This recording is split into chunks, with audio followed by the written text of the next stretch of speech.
बच्चों, आज के इस हिंदी के वीडियो में सभी का स्वागत है।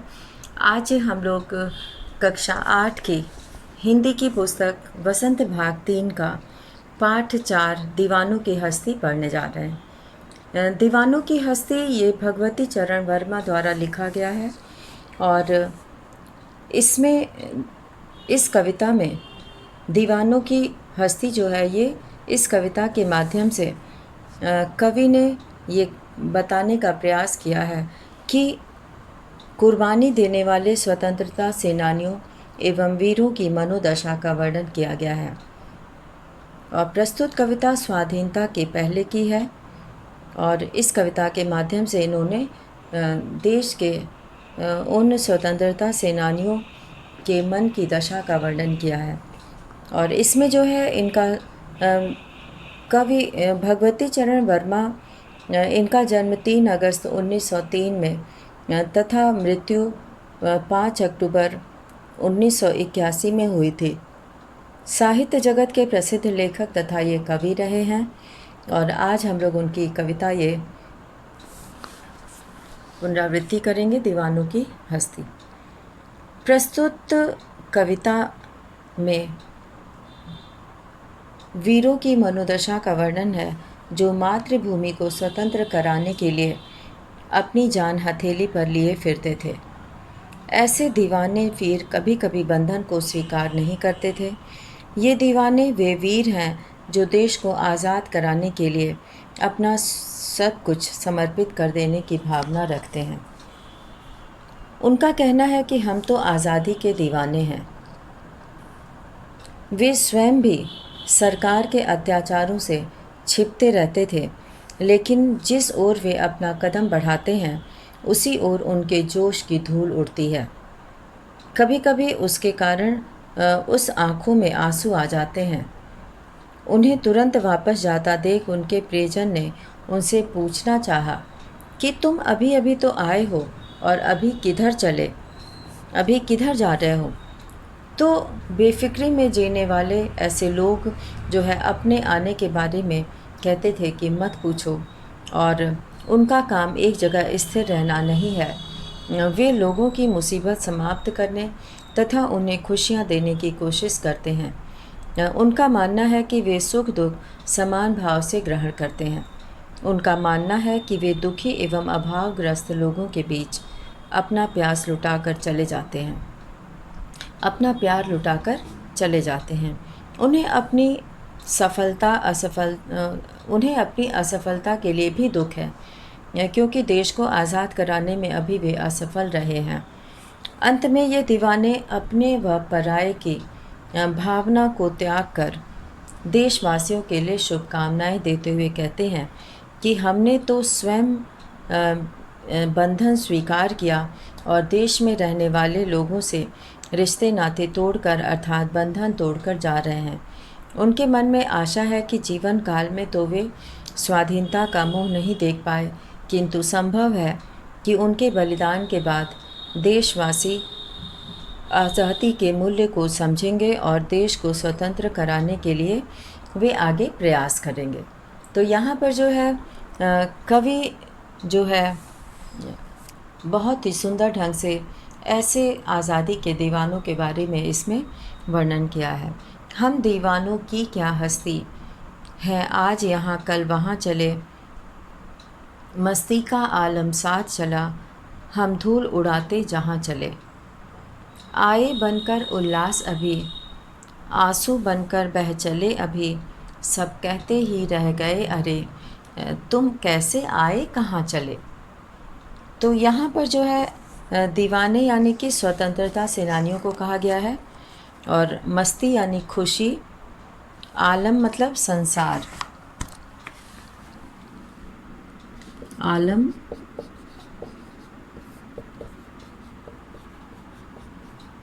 संसार, और धूल उड़ाते यानी कि खुशी मनाते।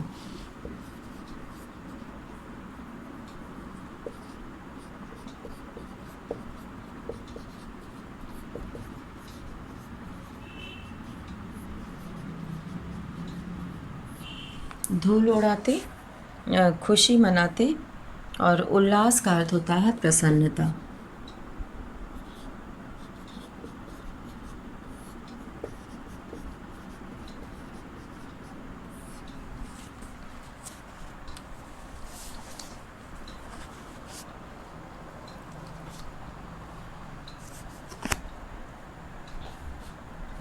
तो यहाँ पर प्रस्तुत काव्यांश में कवि ने कहा है कि ऐसे स्वतंत्रता सेनानी हम दीवानों की क्या हस्ती, अर्थात हम दीवानों की क्या पहचान है। हस्ती मतलब अस्तित्व, पहचान, हस्ती अस्तित्व, पहचान। हम दीवानों का क्या अस्तित्व है आज यहाँ कल वहाँ चले। हम आज यहाँ हैं और कल यहाँ नहीं रहेंगे, कहीं और चले जाएंगे। तो इसमें जो है वो कहते हैं कि हम वीरों का कहना है कि वीरों की जो भावना है वो आज यहाँ है और कल वहाँ है।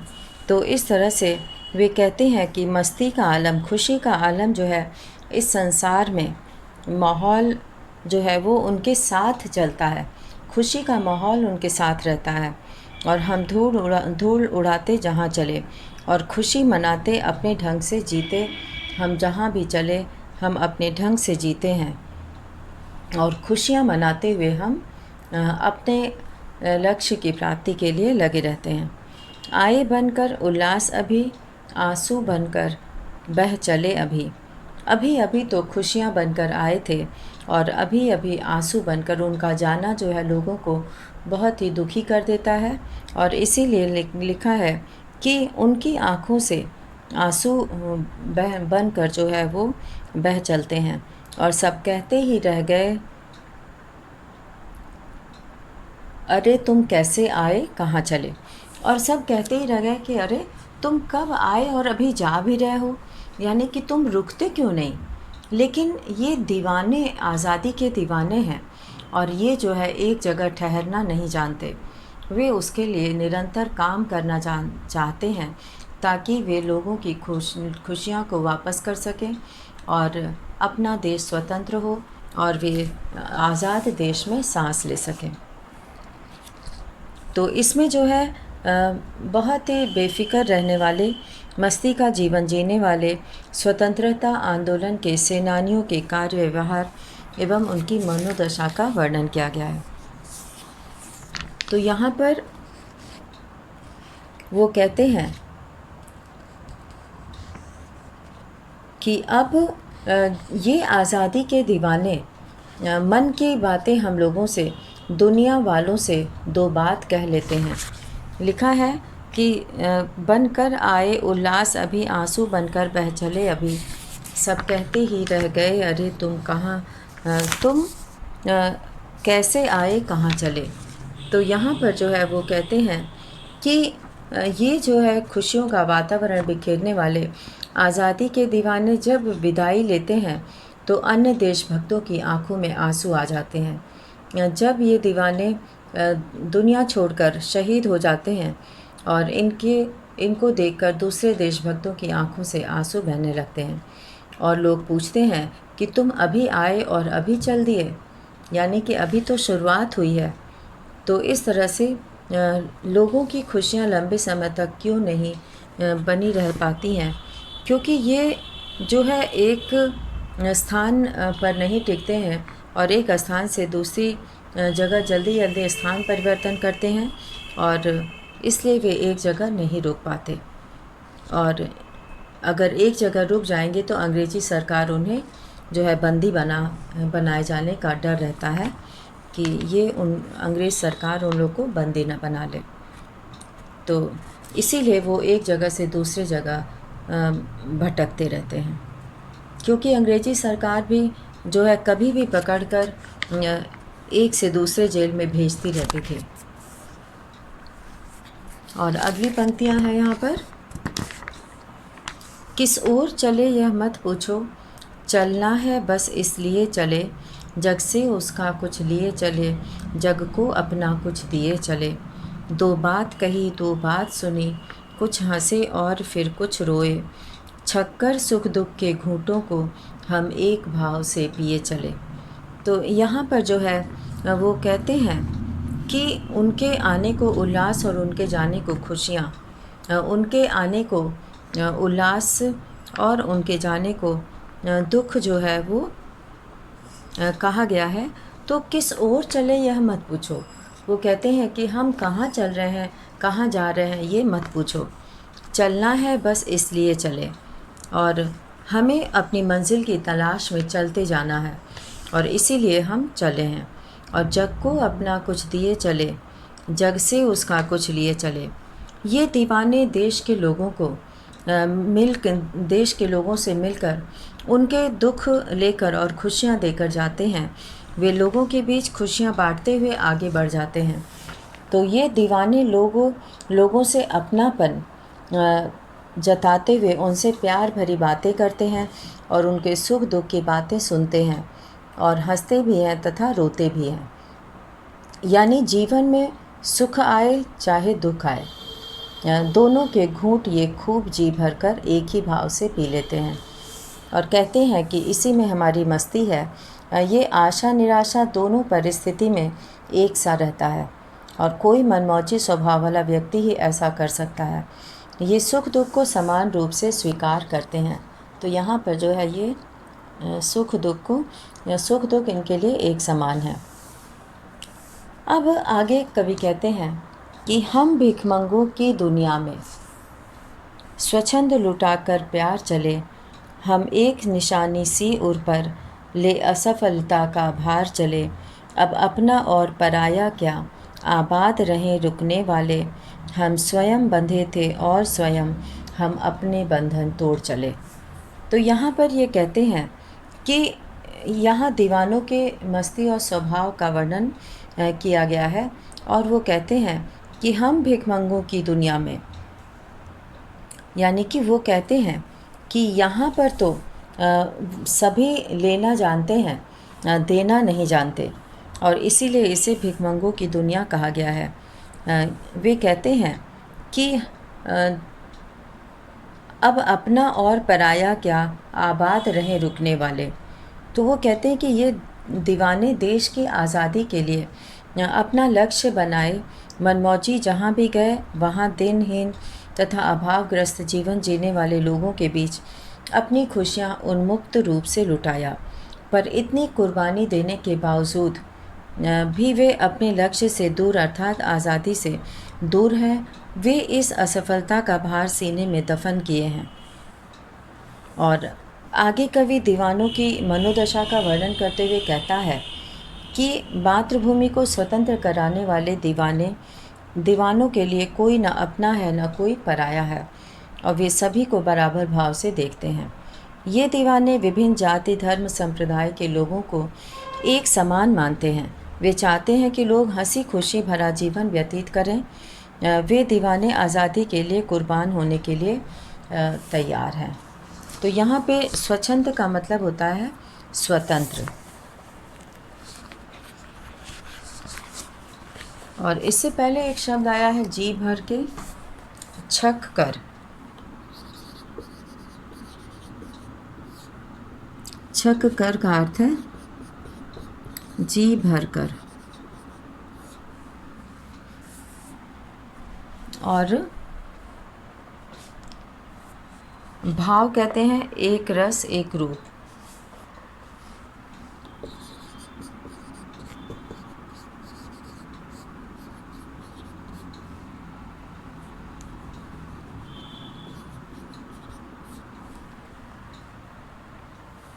और इसमें जो है स्वच्छंद का मतलब होता है स्वतंत्र।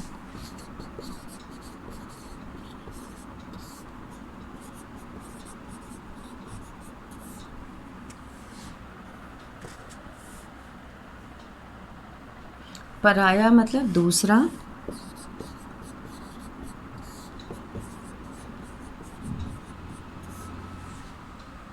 आबाद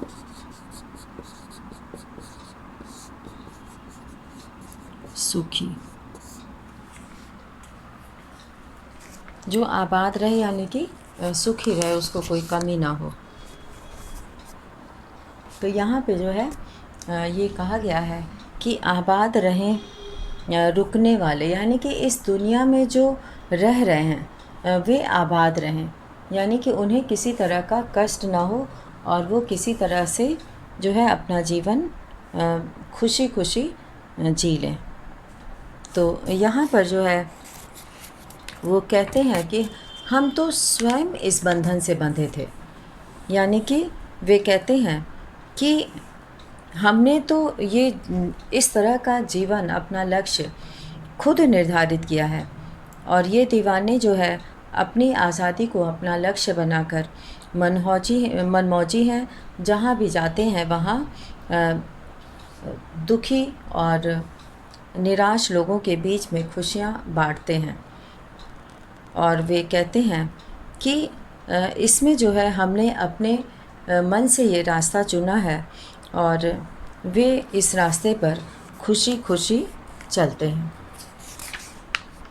तो यहाँ पर जो कवि ने दुनिया को भिखमंगा कहा है, क्योंकि इस संसार के पास देने के लिए कुछ भी नहीं, यह तो केवल लेना ही जानता है।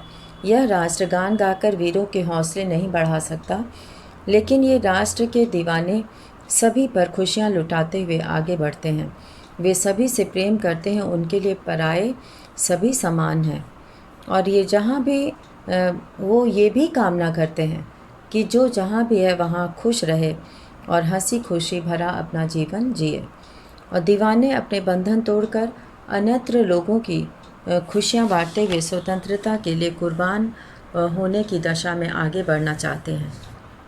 तो इस तरह से यहाँ पर कवि ने इस कविता के माध्यम से ये कहने का प्रयास किया है कि ये जो आज़ादी के दीवाने हैं ये कभी भी अपने जो है अपनी इस स्थिति के लिए दूसरों को नहीं कुछ कहते हैं। वो सोचते हैं कि ये मार्ग तो हमने खुद चुना है, ये रास्ता तो हमने खुद चुना है, तो इसलिए हमें इस मार्ग पर चलना है। और इसलिए वो कभी यहाँ और कभी वहाँ चलते हैं और अपना जीवन जो है अपने ढंग से जीते हैं। तो इस तरह से उनके जबकि वो अंत में असफल होते हैं, स्वाधीनता का मुंह नहीं देख पाते हैं, और उनके बलिदान को देशवासी जो है आज़ादी के मूल्य को समझेंगे उनके बलिदान के बाद, और देश को स्वतंत्र कराने के लिए वे आगे प्रयास करते रहेंगे। तो इस तरह से जो है इस कविता में कवि ने इस कविता के माध्यम से ये कहा है कि ये दीवाने सुख दुख में भी एक समान भाव से रहते हैं, इस सुख दुख को एक समान ही समझते हैं, और दुखी एवं अभावग्रस्त लोगों को जो है खुशियाँ लुटाते हैं, उनसे बहुत प्यार करते हैं और उनका बहुत ध्यान रखते हैं और उनको खुशियाँ प्रदान करते हैं। तो इस तरह से यहाँ पर इस पाठ में जो है दीवानों की हस्ती, इसमें कवि ने देश में कुर्बानी देने वाले स्वतंत्रता सेनानियों एवं वीरों की मनोदशा का वर्णन किया है। और अब हम लोग यहाँ पर देखेंगे कि प्रश्न है, हम यहाँ पे अंतिम जो पंक्तियाँ थी कि हम भिखमंगों की दुनिया में स्वच्छंद लुटाकर प्यार चले, हम एक निशानी सी उर पर ले असफलता का भार चले, अब अपना और पराया क्या, आबाद रहें रुकने वाले, हम स्वयं बंधे थे और स्वयं हम अपने बंधन तोड़ चले। तो ये दीवाने जो है आज़ादी को पाने के लिए अपना लक्ष्य बनाए मनमौजी होकर वो कहीं भी चले जाते थे और अपनी स्वतंत्रता को अपने देश को स्वतंत्र कराने के लिए ये किसी प्रकार का बंधन नहीं महसूस करते थे, और ये जो है स्वतंत्र रहते थे। अपने मार्ग पर चलने के लिए, अपने लक्ष्य की प्राप्ति के लिए ये हमेशा जो है वो उन्होंने वो मार्ग, वो जो है बंधन उन्होंने खुद चुना है। तो ये मार्ग जो है उन्होंने खुद चुना है और उसमें भी वो जो है चारों ओर खुशियाँ लुटाते हैं। तो यहाँ पर आज हम लोग इस पाठ की व्याख्या पढ़े। तो इसी के साथ आज का ये वीडियो यहीं समाप्त करते हैं। धन्यवाद।